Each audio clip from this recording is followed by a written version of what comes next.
Hey guys, welcome. Thanks for tuning in. We are at the Bout Life podcast. We got John here, ready to rock, ready to rumble. I'm referring to myself in the third person. It is Friday, Labor Day weekend, 7:05, and got a couple good discussion points I want to bring up and kind of basically spill out all the beans of what my thoughts are on these and maybe get some opinions out there. But before I go into any of those topics, I want to state the obvious that these are my opinions. They obviously are maybe not right, maybe not wrong. They're just the way I feel about the subjects. So take them as you will.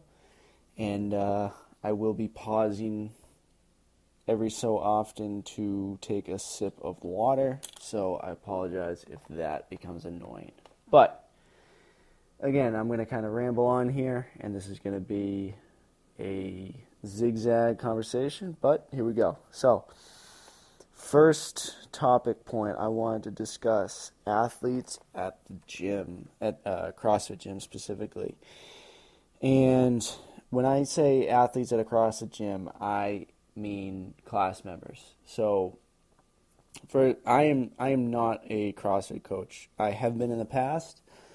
I have had my level 1. It actually just recently expired, which is nobody's fault but my own, but that's okay.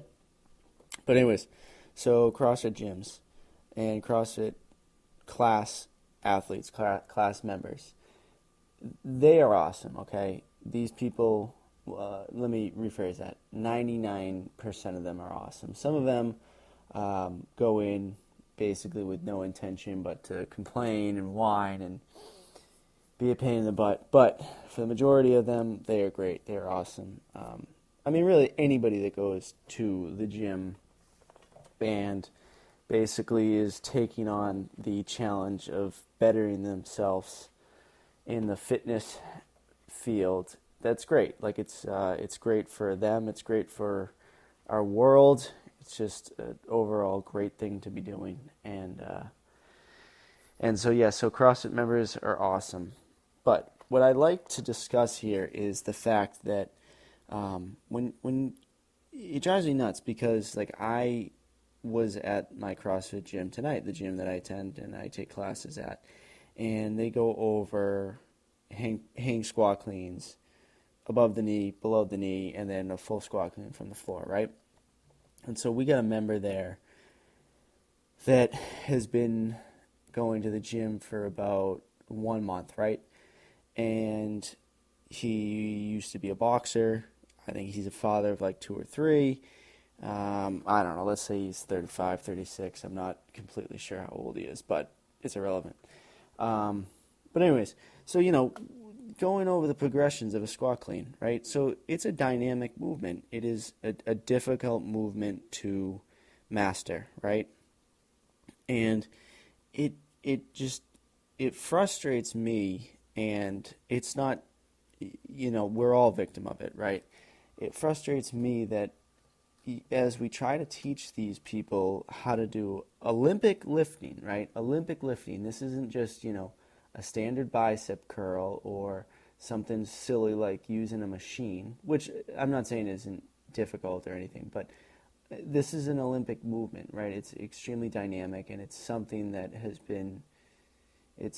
been performed for many years by, amazing Olympic athletes.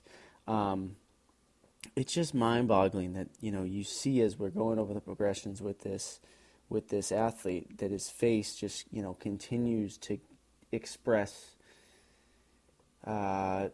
disappointment, I guess. Not to that degree, but just not happy about where he's at with the movement, right? And it's just mind-boggling because you have literally been doing this for 1 month, right? And the point I want to make, what I want to shine light upon, is the fact that you are legitimately awesome, right? That's the punchline, right? These gym members are freaking awesome, right? you're coming into a CrossFit gym, and in 1 month, you've developed the trust from your coach that you can, handle a barbell and you can try to perform Olympic lifts, right? So just that alone, right? That's great. That is amazing. And not only that, right? But so like, for instance, this athlete, we're doing, every 90 seconds we're doing work. And, he's doing well. He's doing it below the knee. He's doing it above the knee. He's doing it from the floor. Doesn't miss a single lift, right? And yes, is there room for improvement? 100%. But he's doing great. And it's just, it's frustrating to me that I want these athletes, especially in class, to understand that they are freaking awesome. The point I want to get across is we need to get to a place where we're teaching these athletes small victories, how to become aware of the small steps that we've accomplished, right? So in this individual's circumstance, right, he has come in off the streets. He has never done CrossFit before, right? And in just 1 month, he is now able to, and weight isn't relevant, but I will say, 115 pounds, right? Which, whatever, it's weight. He's able to, pick it up, squat clean it from below the knee, squat clean it from above the knee, squat clean it from the floor, right? With, good technique, not great technique, not amazing technique, but with good technique, and technique that can be improved on, right? It's not like it's not like we've completely solidified and we saved it and there's no more critiquing of it. It's going to be fixed, right? It takes hours to get this right. It takes days, months, years. And even at that, you won't be satisfied. But the point I want to get across is that I feel, and it's not just this one athlete, it's a million athletes. It's essentially every freaking athlete that takes a CrossFit class.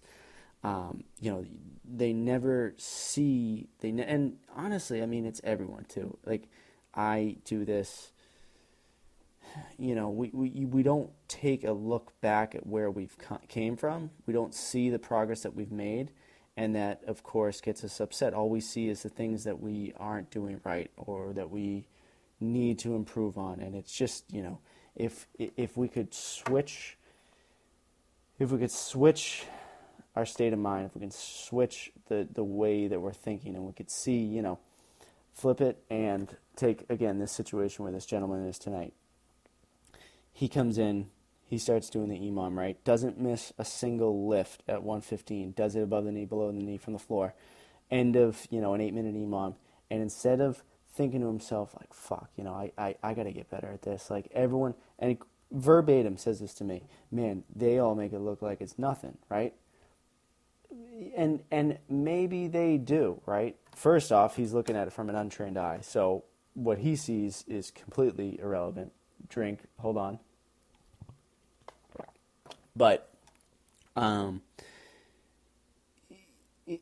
what he instead of thinking, oh shoot, they make it look like it's nothing, and this doesn't even feel like that natural to me, right?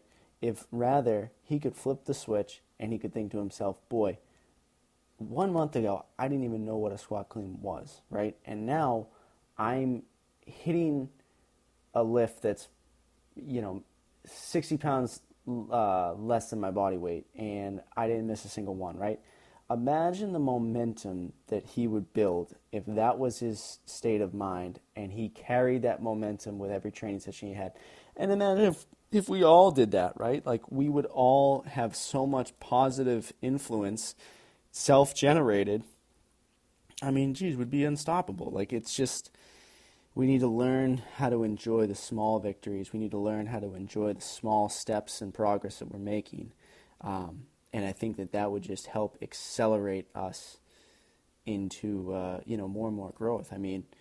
I recently posted a video of me doing a ton of fails, right? Because I think, social media, obviously, every athlete that's out there in social media is the greatest athlete in the world, and they post, 9 million 9 million videos of them hitting this and hitting that, and for somebody that's maybe brand new to the sport and freaking falls in love with it, because 99% of them do, they go on to Instagram and they see, oh man, like this guy hits 300 pounds, oh man, this guy hits 400 pounds, oh man, like and then we look back and he's unsatisfied with hitting 115 pounds, and not only does he think that he's not strong, but he thinks he's not doing it right, and he's upset in every which way. I mean, it's not good. It's something that, it's literally like, it's not even real, right? So if you could, people only promote what they want you to see, obviously, right? So of course people are going to put out the videos of them, snatching 300 pounds. Like, you don't see, perfect example, you don't see that person the same time when they walked into the gym and it was their 1 month mark, right? And nobody, that individual that just walked into the gym tonight and has been into our CrossFit gym for a month, he will never even think of what it was like when that athlete that's now posting a 300-pound snatch on Instagram was at his 1 month mark, right? Which, that's what I mean. Like, it's just, if we could just do away with, one, comparing ourselves to others, which will never happen, but we could do away with that, focus on ourselves as an individual, and be happy about the progress we're making, be happy at the leaps and the bounds we're making. Because, I mean, literally, like, that's a huge leap. This guy didn't even know how to do a squat clean, and now he can do a squat clean. Does it 115 across the board, doesn't miss a lift. That's great. That is unbelievable. And he looks at that as it's nothing. I just want all class members across the gyms to completely scrap that mindset. Literally everything you do is awesome. You guys are incredible athletes. You're doing pull-ups, you're running, you're doing box jumps, you're doing single unders or double unders, or it's just absolutely amazing. And don't freaking think for a second that oh, well, I only see these guys, this guy can do this weight for this many times. It doesn't matter, right? In society, you guys are complete rock stars. You guys are so fit, and I'm epically proud of every one of you. So that was my first thing. I just, to kind of put a tagline to that, to put a finish to it. These gym members, they're just awesome. And again, if we can switch our state of mind into, wow, look at how far I've come, versus, wow, look at how far I have to go, I think it would be very beneficial. So, excellent. Okay, moving on.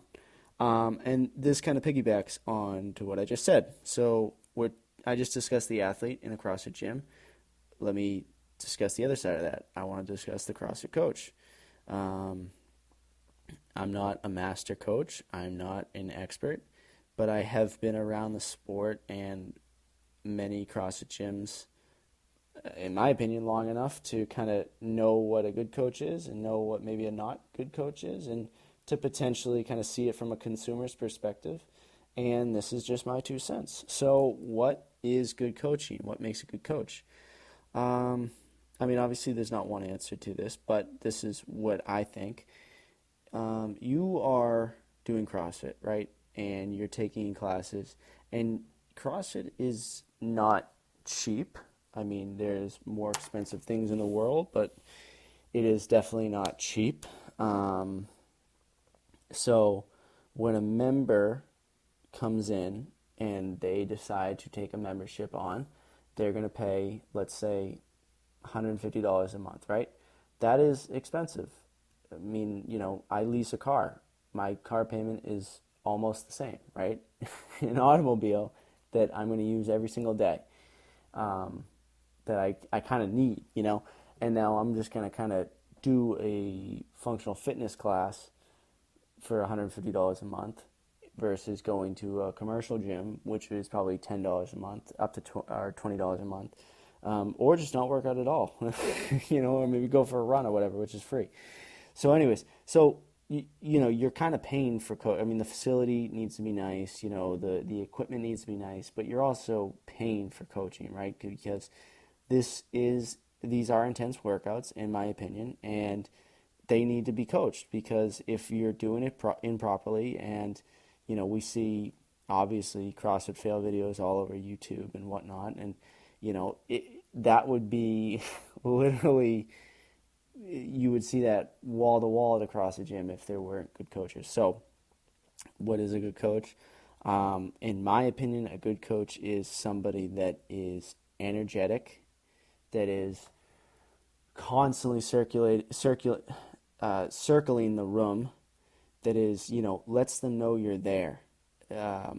I've been to a ton of CrossFit classes where, the coach is freaking, talking in the back to the one member that's their good friend, and so the six people that are in front of them with their backs turned to him don't even know he's there, which is complete garbage. Or, the one member that doesn't really know that person, or I'm sorry, the one coach that doesn't really know that one member, so they're just not really going to go over and say anything to him. Like, that's garbage as well, because, that your boss, so the coach is boss, who I'm going to assume is the CrossFit owner, is going to be complete ripshit if he finds out, because every single member is paying a membership, right? So if you're just avoiding that one member that you don't really know, or maybe you don't really like, I'm sorry, like, you're doing a shit job, because every single member there is important. Every single member there is paying for you to be there. So, get off your ass and coach. A good a good coach is somebody that demonstrates all the movements. I don't care who's in the class, right? 99% of the time, there's always one person that has no clue what they're doing, or maybe they have, a little bit of an idea, but it's just annoying when you just yell out the word. All right, you're gonna pay me a salary, and I'm just gonna stand in front of a whiteboard and say, okay, we're gonna do burpees, front squats, and pull-ups. Okay, get your bars ready, and we'll meet up we'll meet up in 5 minutes. That's not coaching, right? That's you're a public speaker, right? Like, no, get in front of the class. I don't care if you're embarrassed, if you're shy, whatever. Work on it, right? But get in front of the class with a barbell, empty, PVC, whatever, right? And demo the movement. And put your own little flair to it, right? I don't care. Do it, have them mimic you, or just do it in front of them, in slow motion, like whatever, but just demo it, right? Because there's always, even if members act like they don't like it or act like they're annoyed, there's always the one member of the class that is appreciative of it, even if it's silent, right? Because they secretly didn't know, I was saying earlier, a hang clean above the knee. Oh man, what the hell is a hang clean above the knee? But they won't say anything, because the coach just said, okay, get your barbells out, we're gonna do a hang clean above the knee. But so then they kind of awkwardly wait for the first person to do the movement in the EMOM. So then all of a sudden it's oh, okay, I know how to do it, right? No, be a good coach, demo every single movement, and ensure every single member knows what they're doing, right? I think that makes a good coach. Another thing is turn down the frickin' music, okay? It's just a small pet peeve, right? But if you're going to be a coach and you're going to try to, present what the workout is, or what the movements are, or how to do them, or the scaling options, or whatever, right? Turn down the music so that your members can hear you, right? Because even if you have a frickin' microphone, right, it's still going to be a little bit difficult to hear someone over, I don't know, Limp Bizkit rolling, playing in the background in full blast, right? And it's cool. I love working out to music. I love having the music blasting, right? But there's a time and a place, and when it's time to, present what's going on, turn down the music, right? Maybe 90 seconds. That's all it is, right? Maybe, again, you're a little bit shy, or it's going to be quiet, but whatever, right? The members will appreciate it so much more that they can actually hear what you're saying and what you're doing. rather than kind of not doing that, saying it, with the music full blast, them having no idea what you're actually doing. And then in the middle of the workout, you got to be so freaking annoyed as a coach because Susan is doing something ass backwards, and it's not her fault. She couldn't hear you, but then you got to go over there and you think it's her fault and correct her. And it's just, turn down the music, ensure that your members know what you're doing, right? And then finally, my last point, and I'm sure I have many more, but these are just the ones that are coming to my head right now, and I don't want to ramble on for too long. But lastly is be positive, right? Be positive, be energetic, be motivated, right? Be excited to help those people become more and more of a better athlete, right? Don't convey the body language like, oh, like, I don't want to be here, I don't give a shit, like, I don't like you. I mean, that's bullshit, like, again, you're getting paid or you have a free membership to be there, right? So value it, right? Value it. And not for nothing, but they're spending their time and their hard-earned money to be there. So appreciate that they're there. I'm sure they appreciate that you're there, right? Have a positive body language, positive frame of mind, and just give people.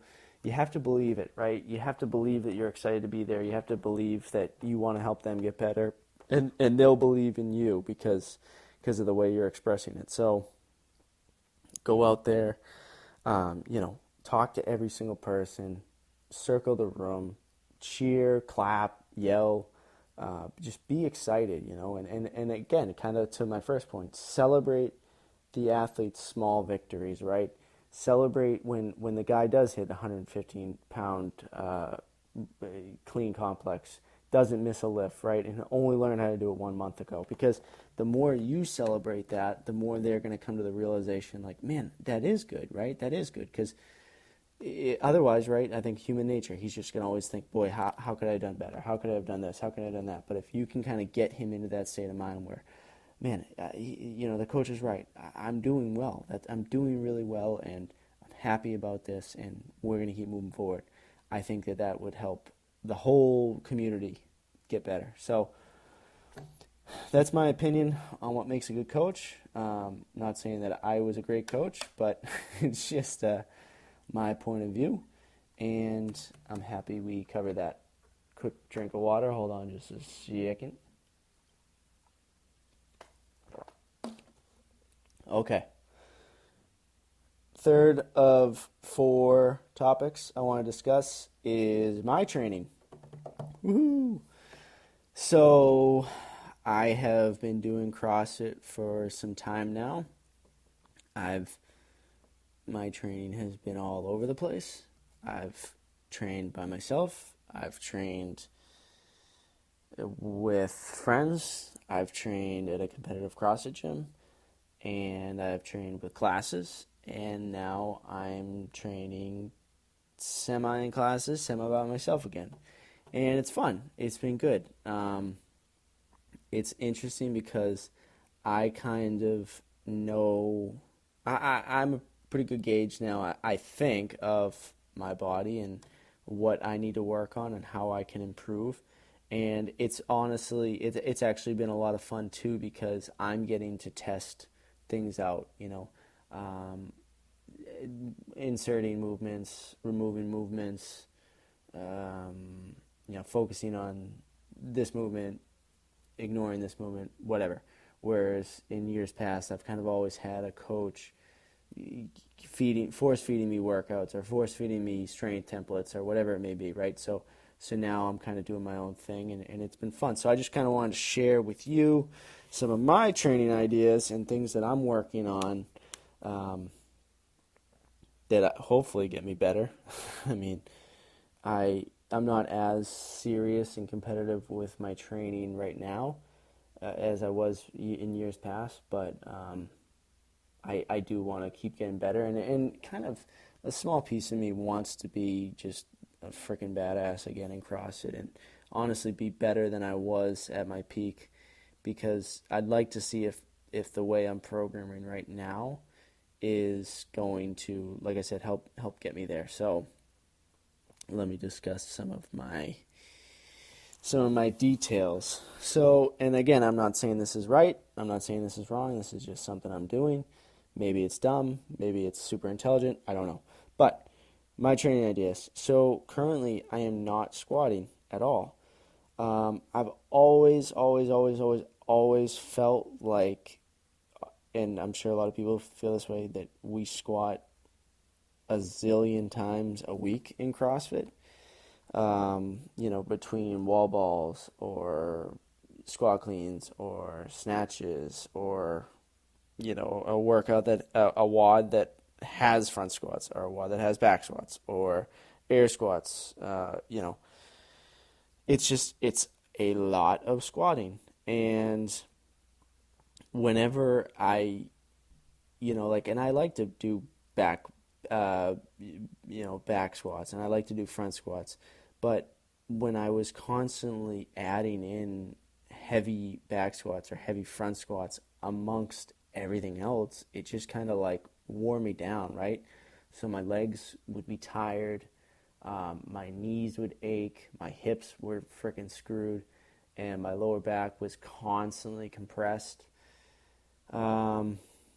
And so when I kind of started doing my own thing, I just was like, you know what? I'm not going to squat anymore. Like I'm going to, because, I kind of correlate my squat weight with what I can squat clean and what I can snatch, right? So as long, my squat clean, right? My lifetime best, 335, right?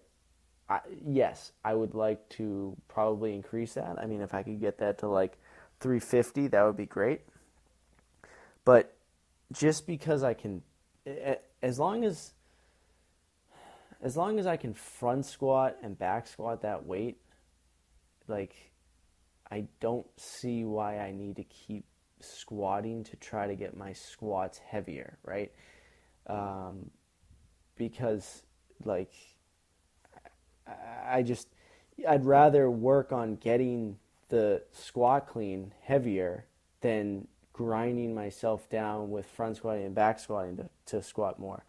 I think that the caveat to all this is obviously build a foundation. I mean, I've been doing strength work now for quite some time, but build a foundation, build, weights that are heavy, right? Don't start out doing strength training and just not squatting. That would be silly. But once you get to a point where you can squat comfortable weight and you can squat comfortable weight, I think you can kind of back off of it. Maybe, just my opinion, maybe it's right, maybe it's wrong, but I haven't been squatting.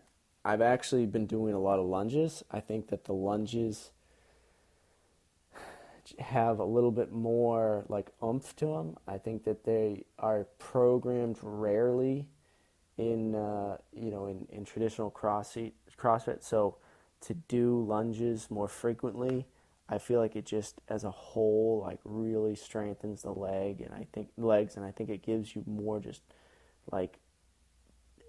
power, like in my opinion. And again, maybe it's right, maybe it's wrong, but I have been doing that, kind of playing around. Some days I'll do like a 400-meter lunge. Some days I'll do like an 800-meter lunge. Some days I'll do front rack, kettlebell lunges. Some days I'll do box step-ups, stuff like that. So, I don't know. I haven't been squatting. I really don't feel any different because I'm still squat cleaning them. I'm still snatching. I'm still doing wall balls. And I'm doing the lunges like I just said. So that's that. Also, I have been trying to do literally everything in like a fatigue state, Metcon-esque frame. So my buddy and I have a joke. We used to work at a CrossFit gym where they used to do things in the fatigue state.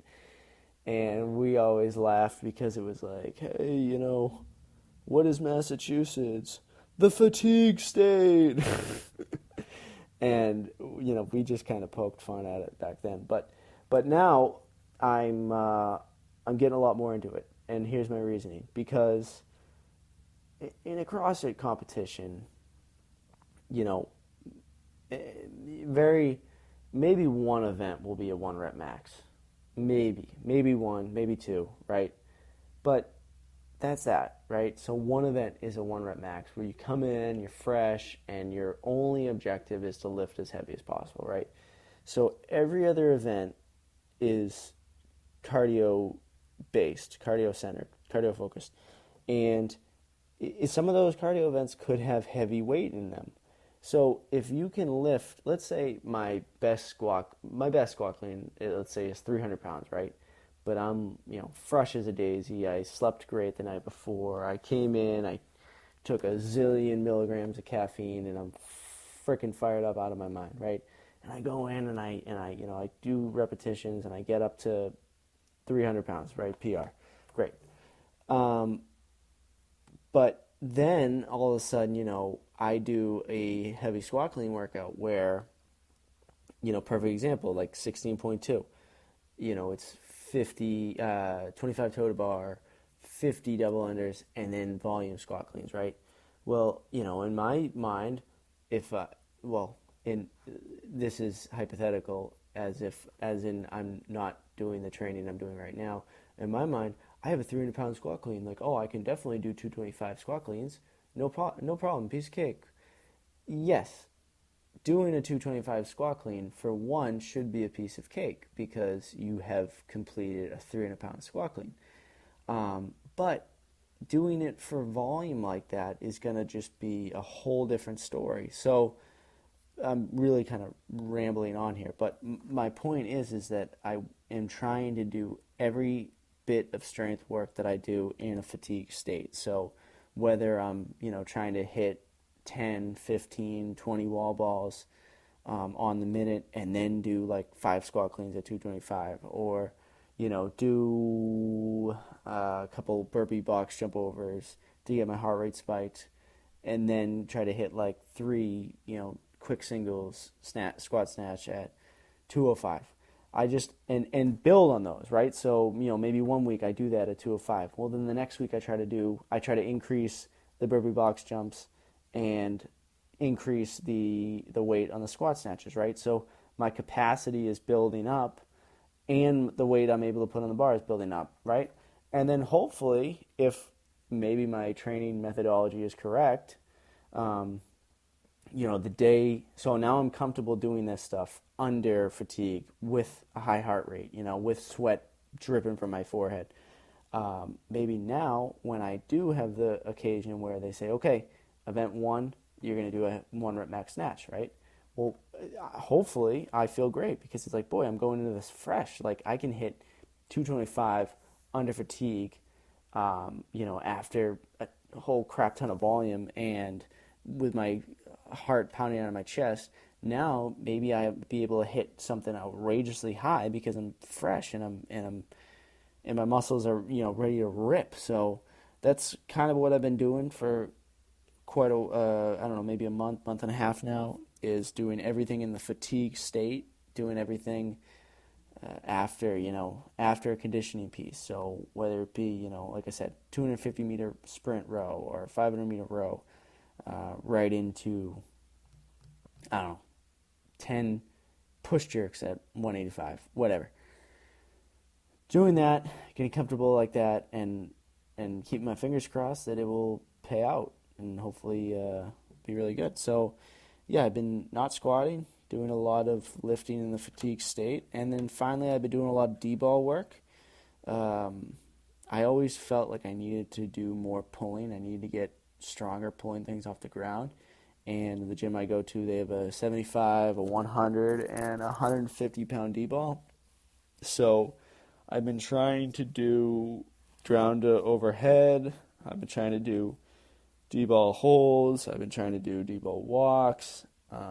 Just trying to get strong with that freaking piece of crap, big-ass ball. And it's been good. I mean, it's tough. It's difficult. The 150 feels like cement. But it's good. I think that it just builds raw strength, which is just never a bad thing. I kind of say this story to some friends, is that back in college and I used to be a big time like Globo gym guy back in college. So, chest, back, arms, shoulders, that was it. No legs, of course. And I had a friend, and he was into construction. His family owned a construction company, and he was just a big bear. And, ate whatever he wanted, drank soda, was like just a complete worker. And I had the opportunity to go snowmobiling with him, a couple of other buddies, and I had never snowmobiled either. So we're out in New Hampshire, and he's like, this is fresh powder. It hasn't been packed down. Don't stop the throttle. Don't let off the engine, right? Because if you did, the snowmobile would sink right down, right, and then it would have to get pulled out. So basically, like, I get out, he gets out there. He's done this every single winter. He just starts hammering it. The guy's wailing away, and his snowmobile is just ripping through the snow. A couple of the other guys do the same, and then I get out there, and I did well for, like, I don't know, the first 2-3 minutes, right? And then I start getting a little worried and whatnot, and then I, silly me, I freaking kill the throttle and stop the belt. Thing just sinks down to the bottom of the snow, right? And so now I got to kind of lift up the back end to get it back onto some fresh pieces of snow. And I'm standing over this thing trying to pull it up, right? And it won't even budge. And I remember my buddy come over, the construction guy, and he comes and he just stops and he says to me over the engine, right? He's yelling. He's like, "All those muscles, John, you can't move any of this stuff." And he just literally grabs the thing, just bloop, picks it right up, puts it in a new piece of snow, and then rips off, right? And it was just unreal. And to kind of revert back to what I was saying, like raw strength, something like that, like being able to just pick up a heavy-ass snowmobile, pick up a freaking heavy-ass D-ball, things that are like odd objects, and just kind of build muscle in places you didn't even know you had. It's invaluable, right? It's something that I'm enjoying trying to build on, and maybe you would too. So that's where my training is at. Things have been going pretty good so far. I mean, there's always going to be ups and downs. That's training, that's life. But overall, it's been pretty good. And to revert back to bullet point 1, to see how far I've come, the small victories, it's been great. So I'm doing a really good job there. And then finally, I'll make this quick because I don't want to go too much longer. My take on the 2019 CrossFit season. I'm sure this has been beaten to death. I know a lot of people are out there voicing their opinion, saying whatever they think. So I'm going to give you mine. Hold on, quick water. Now, let me preface this by saying I haven't even read the articles yet that have come out, so I don't know that much about the situation. I obviously have the brief. I obviously have the the media, whatever has been going around. I kind of understand. So my take on what's going on. So I guess they're going to cancel regionals, and they're going to make a bunch of third-party competitions more of like a win your way to the games ordeal, and that's how it's going to go down. And something about, I don't know, the top person from every country or whatever will qualify and whatever. So there's that. I don't know. I mean, I think, I look at it from a different perspective. It bums me out because I love regionals. I really do. And I see it as it obviously not kills, but definitely diminishes the, and this sounds terrible, but the hopes and dreams of a lot of young men and women out there that are doing CrossFit. I know for a long period of time, all I wanted to do was to compete at regionals. I remember sitting in Canton, Massachusetts, watching the individuals compete out at Reebok headquarters, and just literally like wanting nothing more than to be out there. And then I remember watching in Connecticut, watching that, and again thinking to myself, how am I going to get there? I need to be on this stage. I'm good enough to be on this stage. I need to get there. And then fortunately, I remember 2016 and 2017 being in Albany, New York, and being on the competition floor and being just freaking pumped and so happy that I was able to be there. So when I hear the news that they're going to cancel regionals, it saddens me, because I know that there's so many of those individuals out there that were like me, that want to be on that stage, that want to be able to compete in front of their family and their friends, and in front of, more people than they'll ever compete in front of, minus if they go to the games, but more people than they'll ever compete in front of, probably ever. And it's such a cool experience. And that's what really bums me out, is the fact that, they're kind of taking away from so many kids, or young individuals, opportunity there to fulfill their goals and dreams. I don't really know about the back end stuff. I mean, they say the stuff about, they dropped $2 million or $1 million or whatever at the South Africa region or whatever that was. I don't know. I mean, I need to see financially what's going on there, and I obviously never will, but I don't know. It's a bummer, because I think it's very exciting. I think it's so cool. I mean, they do the road to the regionals. They put out those videos, and it's cool to get behind athletes, and it's cool to go out and to see, the dark horse make it, and to see this person make it, and, the surprise. It's like March Madness, right? Like, you get to see where people fall in the opens, and then they get to go on to regionals, and maybe some guys make it, maybe some guys don't, and then they get to the games. So I would be really bummed if they did take away regionals. I have heard the point of view that this story was released like a day after they laid off a whole bunch of former employees. So, and it's never been, knock on wood, it hasn't been stated by CrossFit just yet. I mean, it's been all these third-party websites that have been stating this stuff. So, who knows? I mean, maybe one of their, and this isn't my theory, I actually heard this from somebody else, so maybe one of those, employees that got laid off was pissed off or upset, and maybe an idea like this had at one point crossed their desk, whether it was just a rough draft or whether it was a legitimate plan of action, and they took that story and they gave it off to people they knew would run it. And who knows, maybe CrossFit doesn't even intend on doing this. We don't know. We don't know now. I'm sure we'll eventually know, but for right now, I mean, it's still up in the air. So we will see.